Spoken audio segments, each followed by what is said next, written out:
Everyone, this is Shriram Sharma, your biology teacher. Animal kingdom में हम लोग फंडामेंटल्स की बात कर रहे थे। उन फंडामेंटल में मैंने आपको कॉर्डेट के एम्ब्रियो का स्ट्रक्चर पढ़ाया था और हमने डिस्कस किया था टाइप्स ऑफ एनिमल्स के रिगार्डिंग कुछ पॉइंट्स पर। हमने आपको बताया था कुछ कैरेक्टर्स के बेस पे एनिमल्स कौन कौन से टाइप के होते हैं। जैसे नोटोकॉर्ड के बेस पर 2 टाइप्स के एनिमल्स बताए थे, chordate, non chordate. Vertebral column के बेस पर भी 2 टाइप्स के एनिमल्स बताए थे, वर्टिब्रेट और इनवर्टिब्रेट। जर्माइनल लेयर के बिहाफ पर और लेवल ऑफ ऑर्गेनाइजेशन के बिहाफ पर हम लोग एनिमल्स पढ़ चुके हैं। आज हमें पढ़ना है types of animals on the basis of body plan. ठीक है, चलिए स्टार्ट करते हैं। क्या पढ़ेंगे हम लोग? Types of animals. Types of animals on the basis of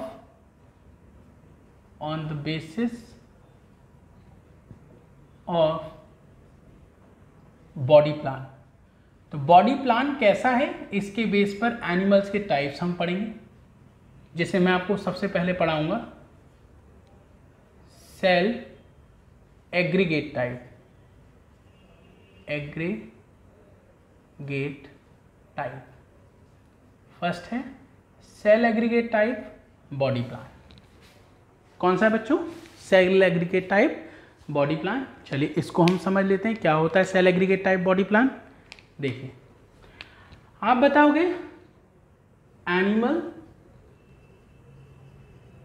animals having only cell aggregation. Cell aggregation मतलब ऐसे एनिमल्स जिनमें केवल सेल्स ही सेल्स हो, उसके अलावा उनकी बॉडी में कुछ ना हो। ठीक है, तो उसे हम बोलते हैं cell aggregate type body plan, और इसको हम बोलते हैं cellular level of body organisation. Cellular level of body organisation पूछें तो भी यही आंसर होगा, cell aggregate type body plan पूछे तो भी यही आंसर होगा। मतलब animals having only cell aggregation and nothing else. ठीक है, एग्जाम्पल भी सेम वही, पॉरीफेरा। क्या एग्जाम्पल बताया था मैंने आपको? एग्जाम्पल हमने बात की थी पॉरीफेरा की। ठीक है, तो ये आपको समझ में आ गया। सेकंड है बॉडी प्लान ब्लाइंड सेक। चलिए अब वो देखिए, नंबर 2 हम पढ़ेंगे ब्लाइंड सेक बॉडी प्लान। कौन सा बेटा? ब्लाइंड सेक बॉडी प्लान। चलिए अब ये समझ लेते हैं क्या होता है ब्लाइंड सेक बॉडी प्लान। इसको समझे, ये वो एनिमल होते हैं जिनमें एक सेक लाइक बॉडी कैविटी होगी और वो ब्लाइंड होगी। अब इसका मतलब आपकी समझ में नहीं आया होगा, तो पहले तो आप ये समझिए बॉडी कैविटी क्या होती है। आप यहाँ से मुझे कट करो, फिर ऐसे मुझे फैला दो। जब आप मेरी बॉडी को फाड़ दोगे और अंदर से देखो, बॉडी को ओपन करके देखो, तो अंदर एक खाली जगह दिखाई देगी जिसके अंदर बहुत सारे ऑर्गन प्रेजेंट हैं। मेरी बॉडी के अंदर एक हॉलो स्पेस होगा, उस हॉलो स्पेस को हम बोलेंगे, उस खाली जगह को हम बोलेंगे, क्या बोलेंगे? Body plan, sorry body cavity. फिर से सुन लीजिए, बॉडी के अंदर एक हॉलो स्पेस होता है, ये खाली जगह होती है, उसको हम बोलते हैं बॉडी कैविटी। इसी बॉडी कैविटी में ऑर्गन्स प्रेजेंट होते हैं। जैसे आप अपना माउथ ओपन करिए, तो इस माउथ को जब आप ओपन करेंगे तो अंदर एक खाली जगह दिखेगी, hollow space. That hollow space is known as mouth cavity. Nose के अंदर हॉलो स्पेस है, नेजल कैविटी। ईयर के अंदर हॉलो स्पेस है, ईयर कैविटी। और बॉडी के अंदर है तो बॉडी कैविटी। हमारी बॉडी कैविटी को सीलोम कहा जाता है। क्या कहते हैं? सीलोम। इसीलिए हम लोग सीलोमिक एनिमल हैं। जिनकी बॉडी कैविटी को सीलोम कहते हैं, उन एनिमल को सीलोमिक एनिमल कहा जाएगा। तो वापस आते हैं अपने पॉइंट पे। ब्लाइंड सेक बॉडी प्लान का मतलब है ये वो एनिमल है जिनमें सेक लाइक बॉडी कैविटी होती है। सेक मतलब पाउच की तरह, जैसे थैली होती है ना, छोटी सी थैली की तरह ये सेक लाइक यानी पाउच की तरह बॉडी कैविटी होगी। मैं आपको दिखाता हूँ, यहाँ पे देखिए, आप बताओगे सेक लाइक बॉडी कैविटी होगी, मतलब पाउच लाइक। इसमें सिंगल ओपनिंग होगी, यहीं से ये खाना खाएंगे और यहीं से अपने वेस्ट मटेरियल को बाहर निकालेंगे। ठीक है, तो आप क्या बताओगे, इनमें सैक लाइक बॉडी कैविटी होगी, उसकी सिंगल ओपनिंग होगी, मतलब एक ही साइड ओपन होगी, दूसरी साइड ब्लाइंड होगी। ब्लाइंड मतलब close. Sac like body cavity है, दूसरी साइड क्लोज है, इसके लिए हमको बोलते हैं ब्लाइंड सैक। अगर दोनों तरफ ओपन होता तो सैक तो बोलते, लेकिन ब्लाइंड सैक नहीं बोलते।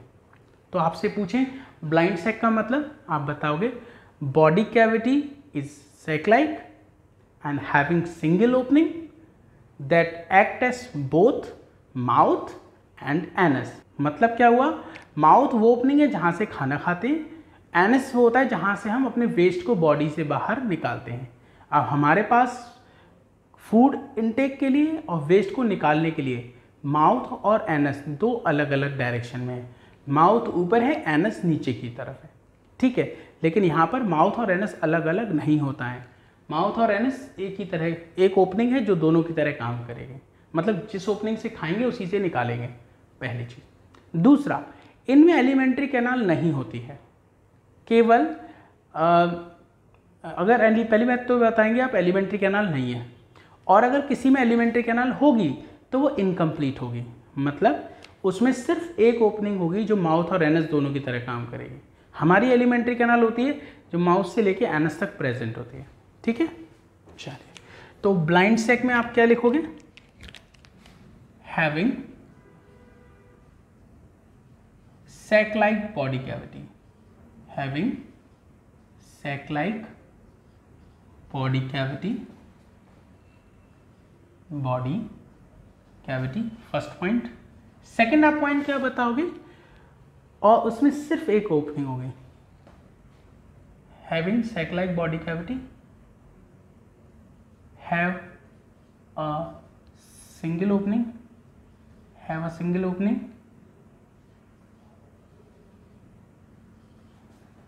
that act as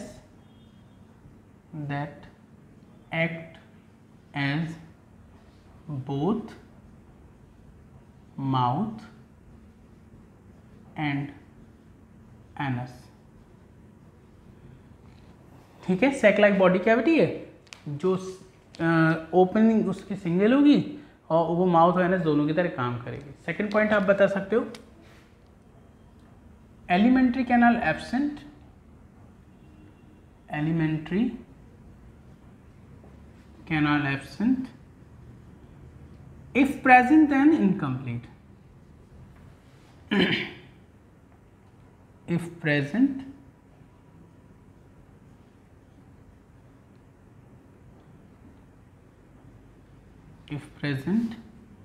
then incomplete।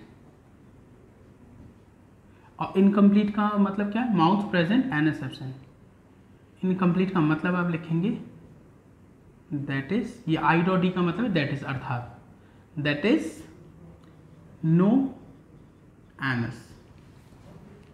ये बात समझ में आ गई। तो ये हो गया ब्लाइंड सैक। अब आपसे पूछेंगे ब्लाइंड सैक कहाँ कहाँ देखने को मिलेगा, तो आपको मैंने सारे फाइलम पढ़ाए थे। तो पॉरीफेरा इधर आ गया, इसका एग्जाम्पल है सीलेंट्रेटा, टीनोफोरा, मैं शॉर्ट में लिख रहा हूँ, सीलेंट्रेटा, टीनोफोरा एंड प्लेटी हेलमिंथिस। तो ये हमारे 3 इसके एग्जाम्पल्स हो गए। इसके बाद हम थर्ड पढ़ेंगे। थर्ड है tube within tube, tube within tube body plan. ठीक, पहला बॉडी प्लान क्या था, cell aggregate type body plan, दूसरा था blind sac body plan, third है tube within tube body plan. मतलब क्या, नाम से पता लगा, ट्यूब विद इन ट्यूब मतलब ट्यूब के अंदर ट्यूब। ठीक है, तो देखो कैसे, इन एनिमल्स में 2 ट्यूब होती हैं, एक बाहर वाली बड़ी सी ट्यूब होती है जो हमारी बॉडी कैविटी की तरह है। हमारी बॉडी कैविटी एक बाहर की ट्यूब बनाती है और अंदर एलिमेंट्री कैनाल होती है जो अंदर की ट्यूब बनाएगी। इसमें एक तरफ होगा एनस, एक तरफ होगा, सॉरी गलत लिख दिया मैंने, ऊपर की तरफ होता है माउथ और नीचे की तरफ होता है एनस। ये है क्या, एलिमेंट्री कैनाल है। एलिमेंट्री कैनाल, और ये क्या है, बॉडी कैविटी। ठीक, तो आप क्या बताओगे? ये जो हम पढ़ रहे हैं ये है tube within tube body plan.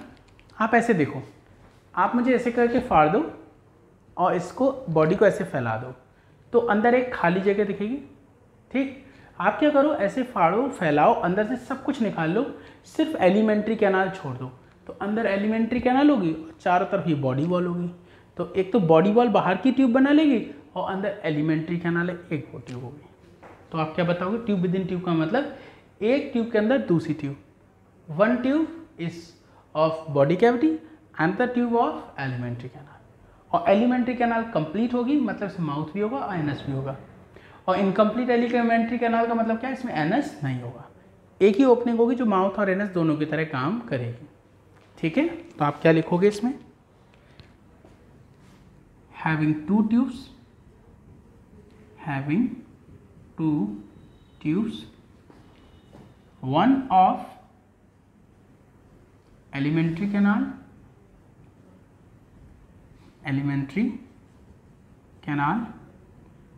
and another of body cavity। ठीक है, अंदर वाली एलिमेंट्री कैनाल की हो गई और बाहर वाली बॉडी कैविटी हो गई।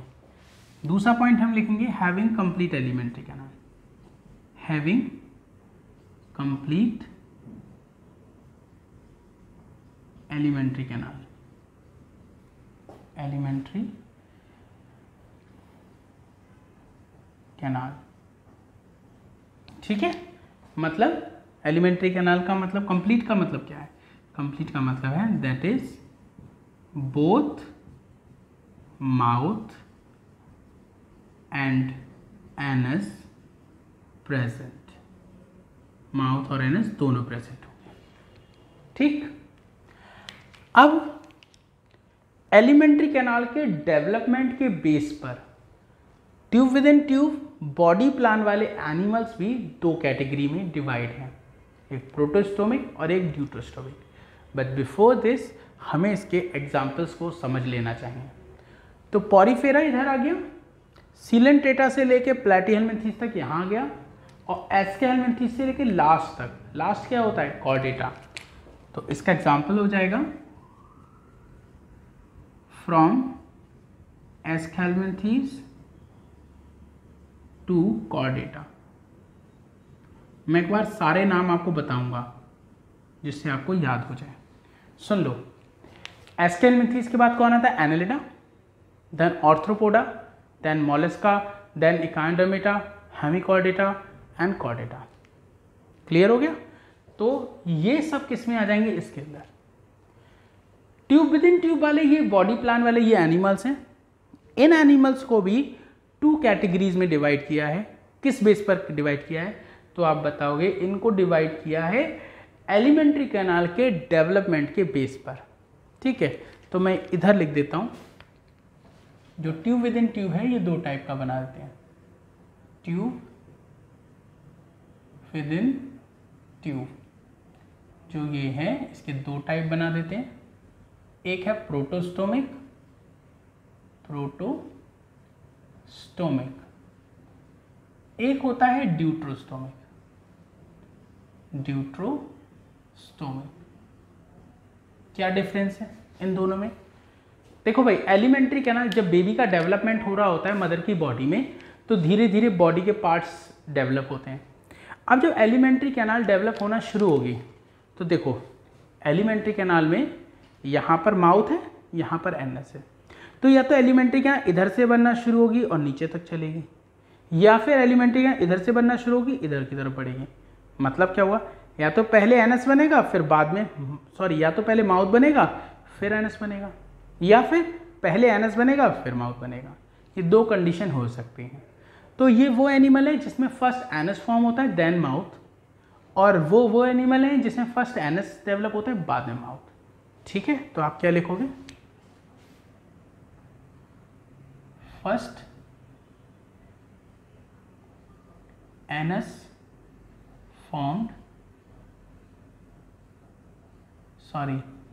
First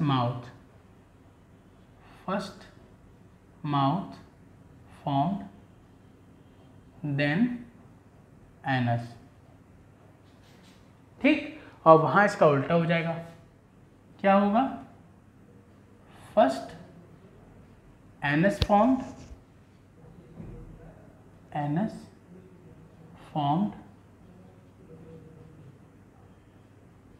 then mouth.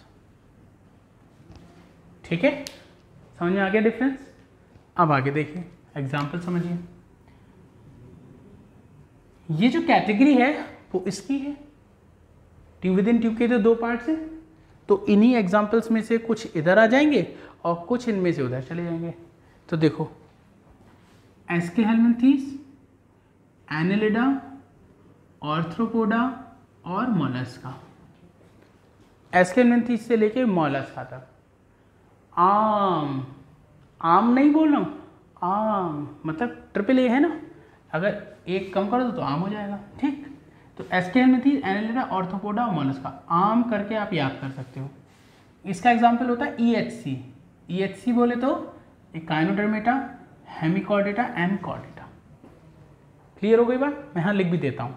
तो इसका एग्जाम्पल है एस्केहेलमिन्थीस, फिर एनेलिडा, फिर आर्थ्रोपोडा, देन आ जाएगा आपका मोलस्का। ठीक, और यहीं अगर इसकी बात कर लें तो इसका क्या हो जाएगा? इकाइनोडर्मेटा,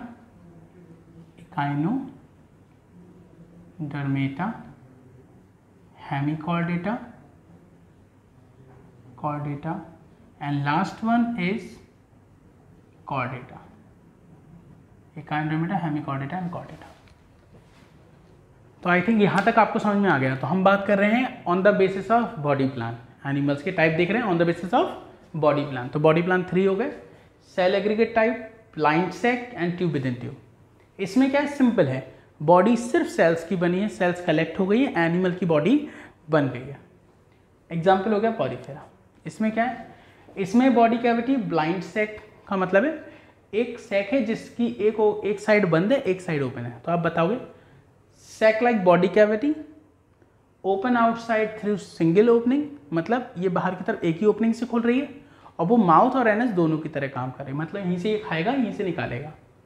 दूसरा, इनमें एलिमेंट्री कैनाल नहीं होगी, अगर हुई तो इनकम्प्लीट होगी। इनकम्प्लीट का मतलब आपसे पूछेंगे तो आप बताओगे नो एनस।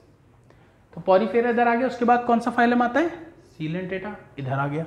उसके बाद टीनोफोरा, वो भी इधर आ गया। फिर कौन आता है? प्लेटियलिटी, वो भी इधर आ गया। ठीक, ट्यूब विद इन ट्यूब मतलब ट्यूब के अंदर ट्यूब। एक ट्यूब बॉडी वॉल की, एक एलिमेंट्री कैनाल की होगी। मतलब ये वो एनिमल है जिसमें एक तो बॉडी कैविटी ट्यूब बना रही होगी और उसके अंदर एक और ट्यूब वाला स्ट्रक्चर होगा, उसका नाम क्या है? Alimentary canal. और ये एलिमेंट्री कैनाल भी कंप्लीट होगी, मतलब एक तरफ माउथ होगा, एक तरफ एनस, मतलब खाने की ओपनिंग अलग, निकालने की अलग।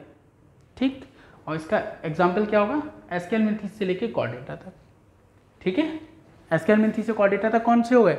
एस्केहेलमिन्थीस, Annelida, Arthropoda, Mollusca, Echinodermata, Hemichordata, Chordata, ये सब हो गए। फिर इन ट्यूब विद इन ट्यूब वाले एनिमल को एलिमेंट्री कैनाल के डेवलपमेंट के बेस पर दो अलग पार्ट में डिवाइड किया, एक प्रोटोस्टोमिक, एक ड्यूटोस्टोमिक। मतलब जिनमें एलिमेंट्री कैनाल का जब डेवलपमेंट होता है तो पहले माउथ बने देन एनस, तो प्रोटोस्टोमिक, और अगर पहले एनस बने बाद माउथ बने तो ड्यूटोस्टोमिक। इसका एग्जाम्पल है आम, मतलब एस्केहेलमिन्थीस, एनेलिडा, आर्थ्रोपोडा, मोलस्का। इसका वन EHC, इकाइनोडर्मेटा, हेमिकॉर्डेटा और कॉर्डेटा।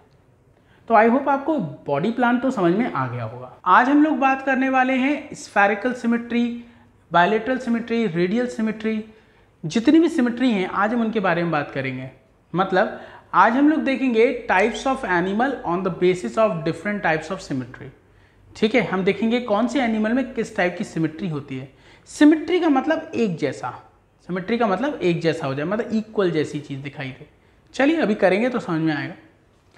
चलिए सबसे पहले हम लोग समझते हैं फर्स्ट टाइप ऑफ सिमेट्री, जिसे हम बोलते हैं स्फेरिकल। हम देखेंगे कौन से एनिमल्स हैं जिनमें स्फेरिकल सिमेट्री एनिमल्स या प्लांट जो भी हैं, कौन से ऑर्गेनिज्म हैं जिनमें स्फेरिकल सिमेट्री होती है? और इसका मोस्ट फेमस एग्जाम्पल जो आपको मिलेगा वो है वॉलवॉक्स, जो कि एक एल्गी होता है। ठीक है, देखिए समझिए, आपने फुटबॉल देखी होगी, मैं आपको बना के दिखाता हूँ। आपने बॉल देखी होगी, अगर आप, ये एक बॉल है, इस बॉल को ऐसे काटोगे, कट करोगे, वो 2 इक्वल हाफ में डिवाइड हो जाएगी। ऐसे कट करोगे तो भी 2 इक्वल हाफ में डिवाइड हो जाएगी। ऐसे कट करोगे तो भी 2 इक्वल हाफ हो जाएंगे। ऐसे कट करोगे तो भी 2 इक्वल हाफ हो जाएंगे। आप किसी ऑर्गेनिज्म को, चाहे वो एनिमल हो या प्लांट, उसको किसी भी एक्सिस से काटो, चाहे वर्टिकली किसी भी एक्सिस से काट लो, ठीक है, चाहे हॉरिजॉन्टली किसी भी एक्सिस से काट लो। ऐसे कट करना वर्टिकली, ऐसे हॉरिजॉन्टल, यानी कि वर्टिकल को हम लॉन्गिट्यूडनल बोलते हैं और हॉरिजॉन्टल को ट्रांसवर्स बोलते हैं। किसी ऑर्गेनिज्म को आप वर्टिकली या हॉरिजॉन्टली किसी भी एक्सिस से काटो, उसके 2 इक्वल हाफ हो जाए, तो इसे हम बोलते हैं स्फेरिकल सिमेट्री। ठीक है, तो चलिए लिख लेते हैं।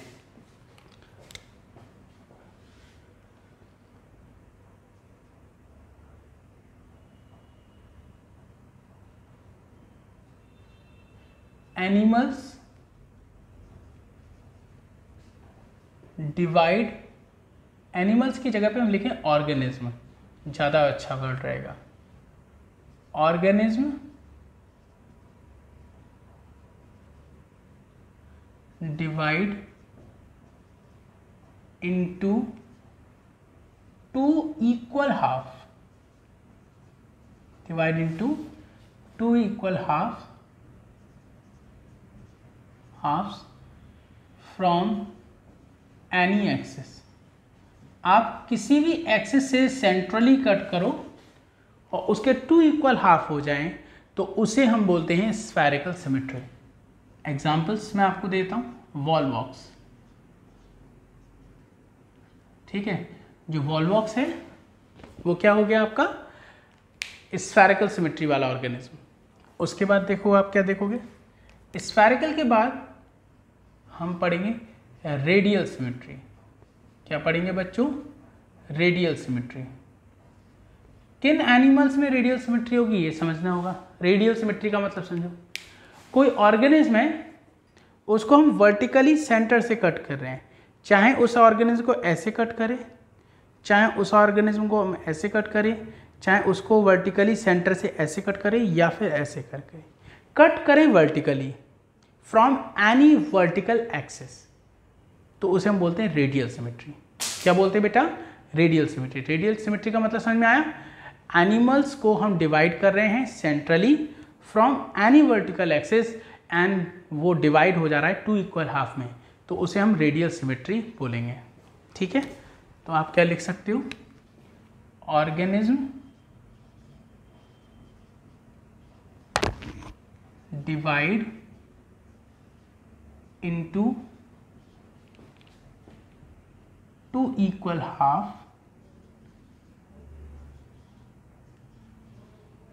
फ्रॉम, यहां लिखा है एनी एक्सिस, वहां लिखेंगे एनी वर्टिकल एक्सिस। बस डिफरेंस ये एनी एक्सिस है, चाहे वर्टिकल हो चाहे हॉरिजॉन्टल हो, यहां पे सिर्फ वर्टिकल की बात होगी। From any vertical axis. ठीक है, इसका एग्जाम्पल क्या हो जाएगा? तो इसका एग्जाम्पल होगा सीलेंट्रेटा एंड टीनोफोरा। मैं शॉर्ट में लिख रहा हूँ सीलेंट्रेटा और टीनोफोरा को। तो सीलेंट्रेटा एंड टीनोफोरा को आप वर्टिकली किसी भी एक्सिस से कट कर लो, उसके 2 इक्वल हाफ बन जाएंगे। ठीक है, इसलिए इसे बोलते हैं रेडियल सिमेट्री। फिर आता है बाई रेडियल। फिर क्या आता है बेटा? By radial symmetry. इसमें क्या था? From any vertical axis. यहां पर क्या होगा? एनी 2 वर्टिकल एक्सिस, केवल 2 ही वर्टिकल एक्सिस से अगर डिवाइड हो रहा है तो बाई रेडियल, और किसी से भी हो जा रहा है वर्टिकल से सेंट्रली तो रेडियल। तो हम क्या लिखेंगे? Organism divide into 2 equal halves from 2 vertical axis. अगर 2 वर्टिकल एक्सिस से हो रहा है तो उसे हम बाइरेडियल बोलेंगे, 2 वर्टिकल एक्सिस। ऐसा कैसे मिलेगा? टीनोफोरा। ये इसका एग्जाम्पल हो गया। ठीक है। अब यहां पर आप कहोगे अरे टीनोफोरा में रेडियल भी है, टीनोफोरा में बाइरेडियल भी है। अब दोनों बातें हुई, अब यहां तो क्लैश हो सकता है। नहीं, अगर आपसे पूछे टीनोफोरा में कौन सी सिमेट्री है तो आप आंसर दोगे बाइरेडियल। ठीक है। और सॉरी, मैं फिर से बोलते रहूं, अगर आपसे टीनोफोरा में पूछे तो आंसर दोगे आप रेडियल। उसका रीजन सुन लो। टीनोफोरा में 2 टाइप के एनिमल्स होते हैं, एक जिनमें टेंटिकल्स होते हैं, एक जिनमें टेंटिकल्स नहीं होते। जिनमें टेंटिकल्स नहीं होते हैं उनमें रेडियल सिमेट्री होती है और वो ज़्यादा होते हैं, और जिनमें टेंटिकल्स होते हैं उनमें बाइरेडियल सिमेट्री होती है और वो कम होते हैं। ठीक है। तो टीनोफोरा में बाइरेडियल होती है, लेकिन ज़्यादातर टीनोफोरा में रेडियल होती है। ठीक है। आगे मैं टीनोफोरा पढ़ाऊंगा तो ये आपको बताऊंगा। एक ग्रुप होगा टेंटिकुलेटा, एक होता है न्यूडा, दोनों बताऊंगा। फिलहाल आप याद कर लो, टीनोफोरा में दोनों मिलती हैं, ये वाली भी ये वाली भी, लेकिन मेजॉरिटी ऑफ केस में ये वाली होती है। ठीक है। चलिए आगे देखते हैं। फिर आता है, ये बाइरेडियल है, अगला है बाइलेटरल। बाइलेटरल। ठीक है। बाइलेटरल का मतलब समझो, organism divide into 2 equal half from single vertical axis. यहाँ 2 वर्टिकल एक्सिस है, अब हम बताएंगे सिंगल वर्टिकल एक्सिस। और इसका एग्जाम्पल क्या है? टीनोफोरा के बाद हम क्या पढ़ते हैं? प्लेटीहेल्मिन्थीस। तो प्लेटीहेल्मिन्थीस से लेकर कॉर्डेटा तक सारे। तो पहली बार बाइलेटरल सिमेट्री किस में देखने को मिलेगी? तो आप बताओगे प्लेटीहेल्मिन्थीस से। प्लेटीहेल्मिन्थीस से लेकर कॉर्डेटा तक जितने भी ऑर्गेनिज्म होंगे सब में कैसी होगी? Bilateral symmetry. ठीक है। अगर जैसे मैं इस मार्कर की बात करूं, इसको मुझे 2 इक्वल हाफ में डिवाइड करना है, तो ये इसकी जो बड है, ये डंडी देखो, ये देखो, ये बड जो है, इस बड के अगर सेंटर से मैं कट करूंगा तभी ये 2 इक्वल हाफ में डिवाइड हो सकती है, वरना किसी भी एक्सेस से कर लूँ। अगर मैं इसको ऐसे करूंगा तो एक तरफ बड होगी, एक तरफ नहीं होगी। ठीक। तो सिंगल वर्टिकल एक्सेस से 2 इक्वल हाफ बने तो बाइलेटरल, 2 वर्टिकल से बने तो बाइरेडियल, किसी भी वर्टिकल से बने तो रेडियल, और किसी भी एक्सेस से बने, चाहे वो बाइलेटरल, चाहे वो हॉरिजॉन्टल हो, चाहे वर्टिकल हो, तो स्फेरिकल। ठीक, समझ में आ गया? अच्छा, इनमें अगर कोई भी चीज़ आपको समझने में दिक्कत हो तो आप मुझसे पर्सनली पूछ सकते हो व्हाट्सएप पे। ठीक है। इसके बाद अब एक और बचा है एसिमेट्री। ये तो बात हो गई कि हम डिवाइड करें और इक्वल हाफ बन जाए, डिवाइड करें तो इक्वल हाफ बन जाए, मतलब सिमेट्री हो जाए, इक्वल इक्वल बन जाए। लेकिन अगर डिवाइड करते रहें और कहीं से भी इक्वल हाफ ना बने तो उसमें सिमेट्री नहीं होगी, तो हम बोलेंगे एसिमेट्रिकल। कुछ एनिमल्स एसिमेट्रिकल भी होते हैं, एसिमेट्रिकल। एसिमेट्रिकल एनिमल्स कौन से होते हैं? जैसे फाइलम पॉरीफेरा के जो मेंबर्स होते हैं उन्हें हम एसिमेट्रिकल बोलते हैं। उनको किसी भी एक्सेस से काटो, चाहे हॉरिजॉन्टल हो चाहे वर्टिकल हो, वो दो इक्वल हाफ में डिवाइड नहीं हो पाते। Organism can not be divided, can be divided into 2 equal half into 2 equal halves from any axis, from any axis। तो इसे हम क्या बोलेंगे? Asymmetrical condition. ऐसा कौन है? पॉरीफेरा। तो देखो पॉरीफेरा में एसिमेट्रिकल कंडीशन है, सीलेंट्रेटा टीनोफोरा में रेडियल है, टीनोफोरा बाइरेडियल भी होती है, और प्लेटीहेल्मिन्थीस से कॉर्डेटा तक बाइलेटरल होती है। आपसे एक क्वेश्चन आता है, पहली बार बाइलेटरल सिमेट्री किस में देखने को मिलती है? ठीक है, ये समझ में आ गया, पक्का? आगे समझाऊं? अब एक चीज़ और समझ लो, देखो प्लैटिहेलमिन्थेसिस से कॉर्डेटा तक के बीच में आता है एक जगह पे इकाइनोडर्मेटा। इकाइनोडर्मेटा का डिफरेंट केस है थोड़ा सा। इकाइनोडर्मेटा में 2 स्टेजेस होती हैं, एक एडल्ट स्टेज और एक लार्वा स्टेज। तो अगर हम बात करें इकाइनोडर्मेटा के लार्वा की बात कर लें, तो इकाइनोडर्मेटा का जो लार्वा होता है उसमें तो बाइलेटरल सिमेट्री होती है, और जो उसका एडल्ट फॉर्म होती है, ठीक है, वो रेडियल होती है। कैसा होता है? रेडियल। ठीक है, आपसे पूछें इकाइनोडर्मेटा के लार्वा में कौन सी होगी? बाइलेटरल। एडल्ट में कौन सी होगी? रेडियल।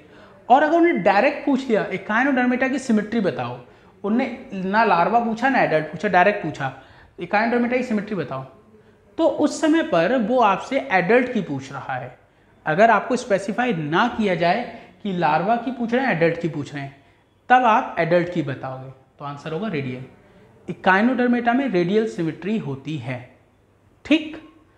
और अगर अलग अलग पूछे तो ये बताओगे, ठीक। दूसरी बात, अगर आपसे ऐसा पूछें, एक चीज और समझना, अगर किसी एनिमल में बाइलेटरल सिमेट्री है तो वो ज़्यादा डेवलप होगा, अगर किसी में रेडियल सिमेट्री है तो वो कम डेवलप होगा। अब देखो यहाँ बड़ी विचित्र बात है, पहले लार्वा बनता है फिर वो डेवलप हो जाता है तो उसको हम एडल्ट कहने लगते हैं, ठीक। और लार्वा में बाइलेटरल सिमेट्री है मतलब ये ज़्यादा डेवलप है, एडल्ट में रेडियल सिमेट्री है मतलब वो कम डेवलप है। अरे ये तो गलत हो गया। होता क्या है, पहले कम डेवलप होता है फिर धीरे धीरे डेवलपमेंट बढ़ता चला जाता है। यहाँ उल्टी कहानी हो रही है, लार्वा पहले बना और वो ज़्यादा डेवलप है, और एडल्ट बाद में बना और ये कम डेवलप है। तो क्या ये प्रोग्रेस हुई? नहीं आई ना समझ में। फिर से सुन लो, अगर किसी में बाइलेटरल सिमेट्री होती है तो वो ज़्यादा डेवलप होता है, अगर किसी में रेडियल सिमेट्री होती है तो वो कम डेवलप होता है। पहले लार्वा बनता है बाद में एडल्ट बनता है। मतलब होना क्या चाहिए, प्रोग्रेस का मतलब क्या है, शुरुआत में कम डेवलप हो और धीरे धीरे धीरे धीरे डेवलपमेंट बढ़ता जाए। लेकिन यहाँ तो उल्टा हो रहा है, लार्वा ज़्यादा डेवलप है, एडल्ट कम डेवलप है, तो इसको हम प्रोग्रेस नहीं कहेंगे, इसे हम बोलेंगे रेट्रोग्रेसिव। तो आप बताओगे in Echinodermata retrogressive development found. क्या बोलेंगे? In Echinodermata retrogressive development found. Clear हो गई? और उसका मतलब बताओगे larva is more developed than adult one. तो इस वीडियो में हम इतना ही रखेंगे, इसके आगे हम नेक्स्ट वीडियो में पढ़ेंगे। Till then thank you so much बच्चों, bye bye, take care, have a nice day.